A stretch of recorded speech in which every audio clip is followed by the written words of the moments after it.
Diversification का कितना matter है? क्योंकि अगर कोई किसी ने मान लीजिए कि मैंने 2-3 फंड में पैसा लगाया है, लेकिन मुझे ये लग रहा है कि मुझे डाइवर्सिफिकेशन चाहिए, मुझे और बेनिफिट चाहिए और अच्छा रिटर्न चाहिए, तो इसका कितना बड़ा रोल हो सकता है इसमें? आप एडवाइस करेंगे कि ये करते रहो आप? जी मैम, डाइवर्सिफ़िकेशन बहुत ज़रूरी है। मैं एग्ज़ाम्पल लेता हूँ कि जैसे एक लार्ज कैप कैटेगरी है, जिसमें इंडिया की पहले 100 बेस्ट कंपनीज़ रहती हैं। आप उसके अंदर पैसा लगा रहे हो और आपने उसी कैटेगरी के 2 फंड ले लिए। तो ज़्यादातर क्या देखा जाता है कि 40 से 50% उनके अंदर पोर्टफ़ोलियो सेम रहता है, मतलब शेयर्स सेम रहते हैं। तो वो ओवरलैपिंग हो जाती है, एक फंड से दूसरे फंड में सेम टू सेम शेयर्स है, तो रिटर्न्स अगर उसकी गिरेगी तो दूसरे के भी चांसेस बढ़ जाते हैं, वो भी कम हो जाएगी।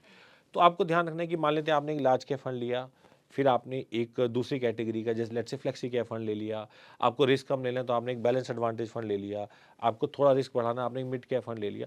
तो थोड़ा डाइवर्सिफिकेशन होने से क्या रहता है कि एक तो आपकी रिस्क के हिसाब से वो अलाइन हो जाता है, दूसरा आपके गोल को अचीव करने में हेल्प करता है। किसी में रिस्क कम है तो थोड़ा रिटर्न कम आएगा बट आपके वो रिस्क के हिसाब से अलाइन हो जाएगा। किसी में थोड़ा रिस्क ज़्यादा है बट आपके वो रिटर्न्स को थोड़ा बढ़ा देता है। तो इससे थोड़ा फ़र्क पड़ता है, तो डाइवर्सिफ़िकेशन ज़रूरी है। प्लस डिफरेंट कैटेगरी के फंड रहते हैं तो आपका जो है रिटर्न और रिस्क दोनों डिवाइड भी हो जाते हैं। अगर मान लीजिए धीरज जी कि अगर किसी इन्वेस्टर का जो पोर्टफोलियो वो रेड ज़ोन में चल रहा है, उसके लिए कितना ज़्यादा चैलेंजिंग हो जाएगा किसी दूसरे फंड में इन्वेस्ट करना? मतलब उसके सामने क्या जी कंडीशन मैम। आ सकती है? देखिए मैम, अब ये देखना ज़रूरी होता है कि रेड ज़ोन कितने दिनों में आया है। एग्ज़ाम्पल लेते हैं कि मान लो अभी उसने 1 साल पहले ही पैसा लगाना शुरू किया।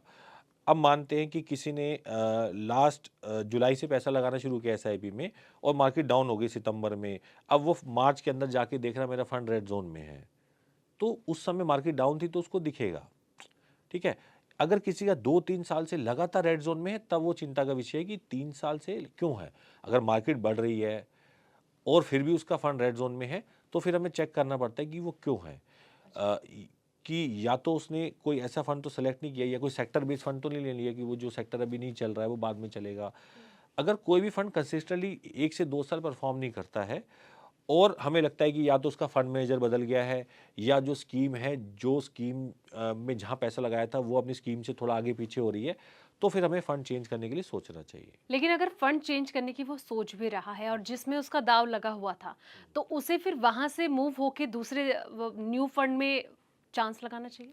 मैम देखो, अगर ये सारी चीज़ें हो जाती हैं कि वो कंसिस्टेंटली 1-2 साल से परफ़ॉर्म नहीं कर रहा है, उसको ये लग रहा है कि फंड मैनेजर भी चेंज हो गया है, कंपनी जिस थीम पे चली थी, वो थीम में भी कुछ चेंजेस किए हैं उसने, तो अगर फंड बदलना है तो फिर हाँ, हमारे को एसआईपी भी चेंज करनी चाहिए और जो पैसा पड़ा उसको भी दूसरे फंड में लेके आना चाहिए। धीरज जी जैसे कि शॉर्ट टर्म के लिए अगर मैं बात करूं तो कहीं ना कहीं जो एक्सपीरियंस इन्वेस्टर होते हैं वो दाव लगाना ज़्यादा प्रेफर करते हैं शॉर्ट टर्म के लिए, तो कितना ज़्यादा बेनिफिट हो सकता है और कहीं ना कहीं ये रिस्क के लिए भी प्रोस्पेक्टर के हिसाब से देखा जा सकता है? देखिए मैम, मेरा सोचना ये है कि म्यूचुअल फंड्स जो है, आपको वेल्थ क्रिएट करने के लिए हेल्प करते हैं। तो जितना लंबा पैसा है आप यहाँ लगाइए, शॉर्ट टर्म पैसा आप इक्विटीज़ में यानी डायरेक्ट शेयर्स में लगा सकते हैं, ठीक है? ये जो इन्वेस्टर शॉर्ट टर्म के लिए पैसा लगाते हैं फिर निकाल लेते हैं, समटाइम्स तो वो सक्सेसफुल हो जाते हैं कि चलो ठीक है प्रॉफिट लेके बाहर आ गए। बट ज़्यादातर केसेस में देखा गया है कि वो उतना पैसा जनरेट नहीं कर पाते जितना लॉन्ग टर्म इन्वेस्टर कर पाता है, जो कंसिस्टेंटली पैसे को इन्वेस्ट करता है और वो एक लंबे टाइम के बाद या अपने गोल के हिसाब से इन्वेस्ट करता है और उसको अचीव करता है। तो हमारे हिसाब से ये शॉर्ट टर्म अगर आपको लगाना है तो म्यूचुअल फंड्स के को छोड़ के आप शेयर्स में जा सकते हैं। म्यूचुअल फंड हमारे हिसाब से लॉन्ग टर्म इन्वेस्टर के लिए और वेल्थ क्रिएट करने के लिए। तो मतलब आप ये कह रहे हैं कि इक्विटी में ही अगर शॉर्ट टर्म के लिए जाना है तो इक्विटी में ही जाएं? हाँ, अगर आपको नॉलेज है, आप खुद शेयर्स खरीद सकते हैं या आप किसी की हेल्प से कर सकते हैं। शॉर्ट टर्म के लिए आपको इक्विटीज़ में जाना चाहिए या अगर आपको जाना है तो इक्विटी म्यूचुअल फंड्स में नहीं जा सकते, आप डेट म्यूचुअल फंड्स में आप ले सकते हैं। जैसे लिक्विड फंड्स हैं, आपको 2 महीने, 3 महीने के पैसे हाँ, लगाना है। शॉर्ट टर्म के लिए आपको आर्बिट्राज में ले सकते हैं, आपको 1 साल के लिए पैसा लगाना है। आप ऐसे फंड्स में जा सकते हैं, बट उनकी रिटर्न्स कम रहती हैं। वो 3, 4, 5, 6% टाइप्स रिटर्न्स रहेंगी ऐसे फंड्स की।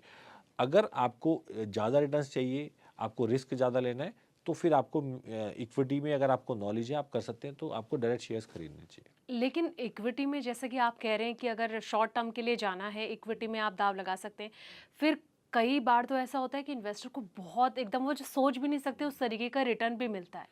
बिल्कुल मैडम, कुछ ऐसा हर टाइम नहीं होता, बट समटाइम्स ऐसा भी होता है कि उसको अच्छा रिटर्न मिलता है, समटाइम्स लॉस भी होता है। तो ओवरऑल आप देखेंगे जब आप दोनों को अटैच करेंगे, 2 साल, 3 साल बाद देखते हैं, तो आदमी एक अगर उसको अच्छी नॉलेज है तो वो अच्छा रिटर्न जनरेट कर पाता है। अगर वो किसी के कहने पे या मार्केट में कोई न्यूज़ है उसके हिसाब से पैसा लगाता है तो समटाइम्स उसको नुकसान के चांसेस भी बढ़ जाते हैं।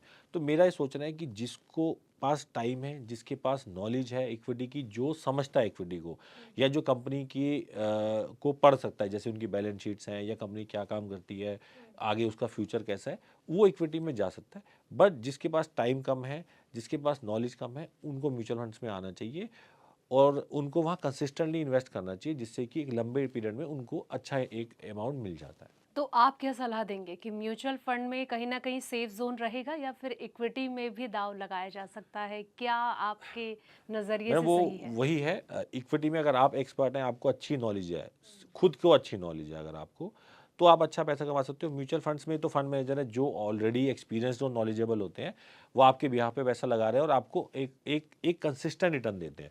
अभी हम यहाँ कम ज़्यादा रिटर्न की बात नहीं कर सकते मैम, क्योंकि वो फिर फंड वाइज वेरी करता है।